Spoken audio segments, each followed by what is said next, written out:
Hello everyone, my name is Isi. I'm giving this testimony from England. I am the woman God has shown great mercy. October 2024, my 16-year-old daughter had a routine eye test. We all wear glasses in the house and we all know how the test goes. So we're like, oh, after the eye test, we'll go for lunch. She did the eye test. It was taking long for them to call her and give her her prescription, whether or not her eyesight is better or, they have to change the prescription. And then the doctor just comes out. He was like, oh, have you been having headaches? She said yes. And I was like, oh, how does he know you've been having headaches? And then he calls me in. Long and short of the story, they saw a tumor, but he's not sure. So he's referred her to A&E. They're meant to call us that Sunday, but if they don't call us on Sunday, go first thing Monday morning. So we all went home deflated, didn't go for any lunch.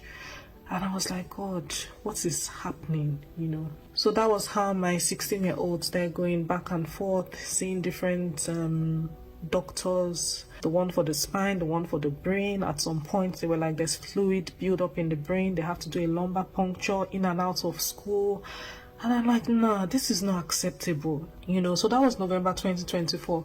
But I remember on one of those days, I switched on my Alexa, and the first video that came up was Pastor Jerry's message. Now, I can't remember the message.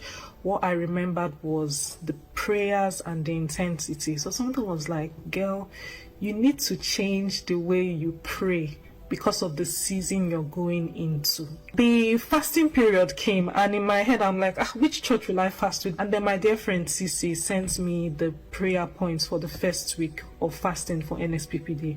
And I looked at those prayers. I saw, oh Lord, show me mercy. I saw what you saw before, you won't see again. I was like, wow, I like this, And that was how I joined NSPPD, through the fasting in January. For the first time in my life, I fasted.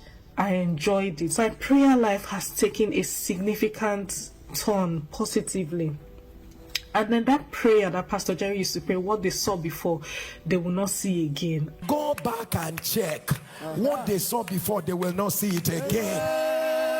I stood on that prayer because my daughter was still in and out of hospital. To the glory of God, what they saw before, they did not see again. They came back at the end of January and said, they can't see any tumor. She's fine. It's all gone. Indeed, what God cannot do does not exist. Pastor Jerry, thank you so much. There is revival going on around. Indeed, you are raising an army. In February this year, I traveled.